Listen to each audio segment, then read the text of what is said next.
This is Andy Purewal for Boxing Social in association with Betfred. And as everybody can see, I'm joined by Sam the Savage Eggington over Zoom. Sam, how are you doing? I'm alright, pal. Yeah, I'm okay. Now, I'm hoping that I can ask you some questions to liven you up because I know you wasn't necessarily for this interview, but the show goes on, Sam. Let's Yeah, get don't into it say first. I'm not against it. I ain't got much to say. That's all. Sam, I'm sure I'll draw something out of you. Let's get into it first. Well, Happy New Year to you. I obviously hope you could enjoy as best as what you could. Did you get up to much over the festive period? Nah, but same as every year. Even lockdown or no lockdown, every year's the same. I do nothing. I stay in, watch film, let the kids stay up. It's that simple. Or moving on then from that one, Sam, let's obviously get into some fighting talk.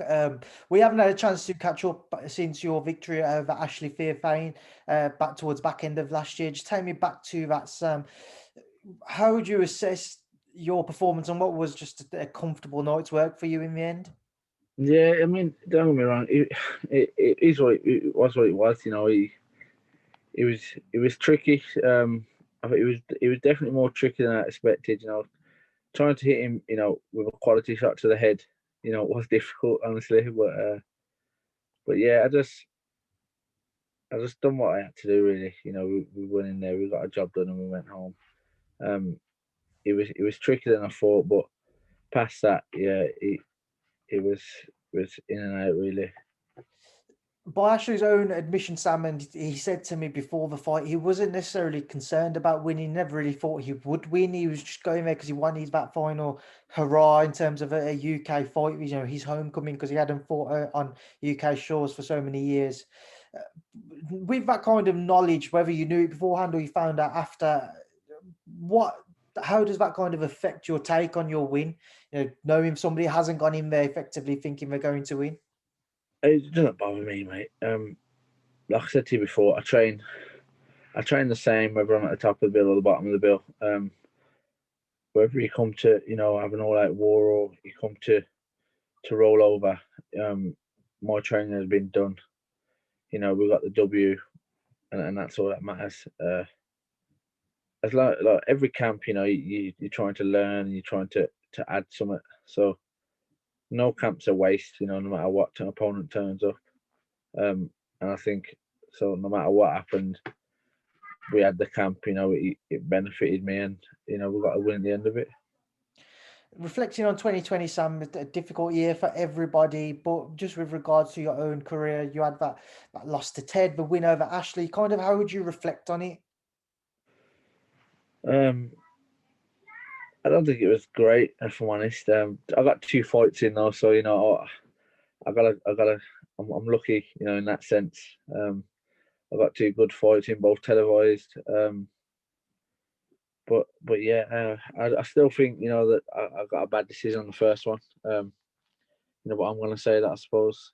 But it is what it is. You win some, you lose some. You just gotta roll with the punches and go again. And that's what I've done. Moving into this year, Sam, we know boxing is currently suspended, but the board announced, I believe it was yesterday, that boxing will return sort of in February, the middle of February. Just kind of going through your plans for this year. What do you have in mind? It's it's hard to say, mate. I know Ted's been made for Ted and what's his name? So Metcalf. Metcalf. Metcalf's been made for the British. So that, I mean, both of them are held up. I'm pretty sure Fowler's going for the European. That's what I've heard whispers of. So I don't know.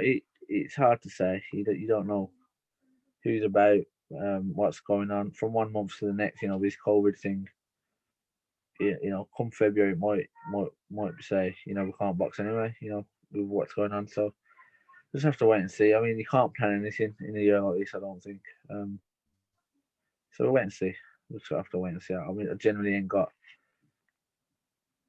nothing to tell you. Like, even if I had an inkling of a fight date or a fight, I'll tell you, but nothing. There generally ain't nothing to say.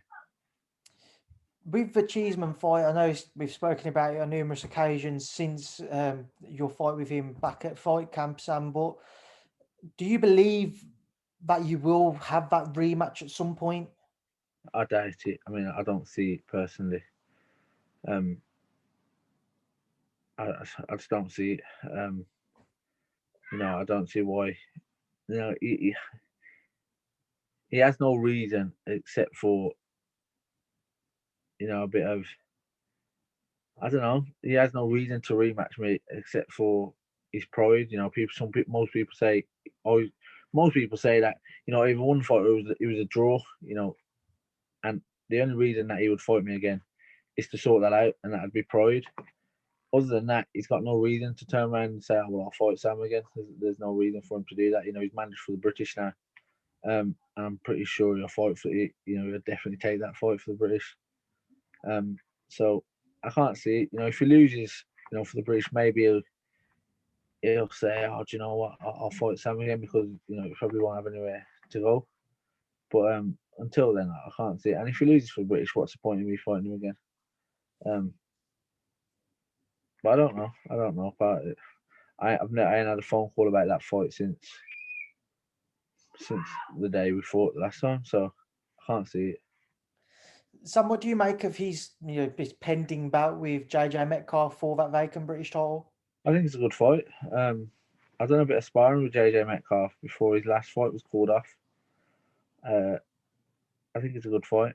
I can't say I'd pick a winner quite comfortably. I mean, it'd be hard to pick a winner.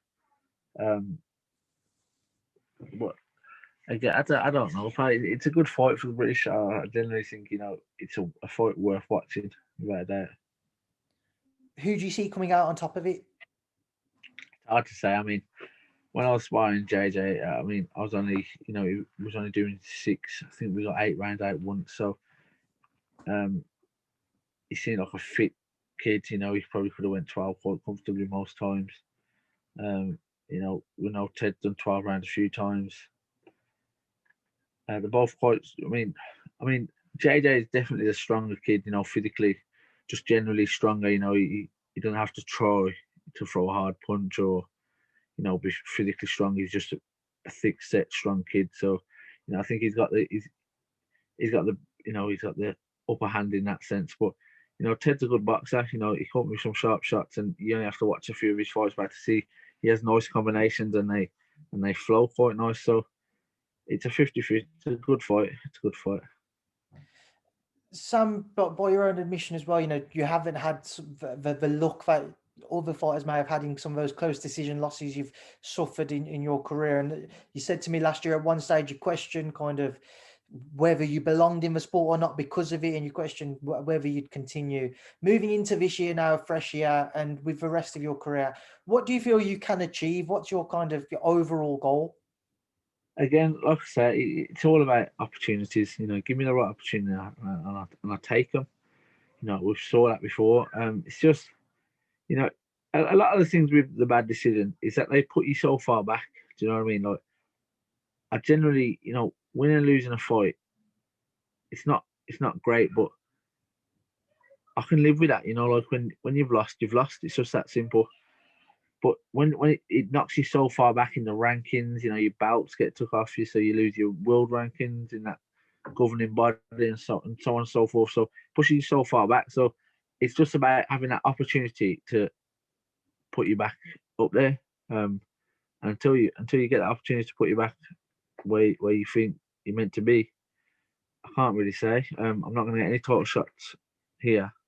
Where I am. I'm in no position to scream for titles. So I just got to wait for an opportunity to be given, I suppose. I have to go from there. So I'm just want to touch on your campmate, Shaq and Peters. Again, haven't had a chance to catch up with Shaq yet, but he lost to Craig Richards the week after you fought for that British title. Just kind of reflecting on that, Sam, what did you make of it? And obviously, how gutted were you for your campmate? Yeah. Yeah. It's hard to watch. I mean, I much prefer to watch myself than to watch any of the lads box. It's not nice, man.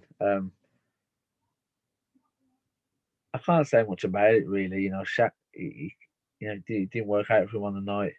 I know he's screaming for a rematch in the gym, so hopefully he'll get it and he'll put it right. But Craig come and done what he meant to do. What can I say? I can't say much about it really. He come, it was a good fight. But Craig caught him a few times, and that's what changed. I'm pretty sure Shaq was up on all cards as well, so it makes it even harder to swallow. But yeah, look, Craig come and done what he had to do. It's for a British title, so you knew he was going to come and put it all on the line, and that's what he did, and it worked out for him. So well done to him. But yeah, I was gutted for Shaq. Moving forward, just once again, Sam, just get your thoughts on a couple of other fights which could happen this year. We saw Amir Khan earlier this year saying that he'd like to face Khan-Brook now. I know it's a fight that's been discussed for many a year, but if we was to see it, are you still interested in it? And if so, what do you think would happen? I don't know. I mean, of course he'd probably watch it, but I think they've left it quite late. And I think Amir Khan knows that. I think he knows he's left it late, and he's probably left it late for a reason. He saw Khan-Brook go over and get stopped by Terence Crawford, and he probably thinks now's the time. But I still think it'd be a good fight. It's the one I'd probably watch, to be fair. I suppose it depends what Amir Khan turned up and what Khan-Brook turned up. But I think if they both turned up on form, it's hard to say, really. I mean, if you ask me this question today and rang me back tomorrow and ask me the same question, I'll probably give you a different answer. So it's hard to say, but I'm probably going to go with Khan. Points, maybe. And then I don't know. final fights to touch on. It was well documented and discussed last year that 2021 could well be the year that we see Anthony Joshua versus Tyson Fury. If that does go ahead and we do see Sam, your thoughts? I think it's a good fight again. They're both top, but I just think Fury, he's beat, everyone. And he's beat people with, with people like Joshua's best attributes is beat people, with that. Do you know what I mean? So I just feel like Tyson Fury has the edge, and I think he wins it. I think he wins. I think he might even get a late stoppage, like he did with Wilder. But I think that's what I'd go for. Right, I Sam, think he'd want to as well. I think he'd want to go for a late stoppage as well. So when he pushes it like he did against Wilder, he normally gets it. So yeah, I think he'd want to prove a point. I think he would. Sam, we'll leave it there now. I'll leave you to enjoy the rest of your day. I'm sure it wasn't that bad of an interview for you in the end. I hope He dragged some out of me, pal. So I appreciate your time, mate. Obviously, stay safe, and I'll speak to you again soon. Thank you for speaking to Boxing Social. Appreciate it, pal.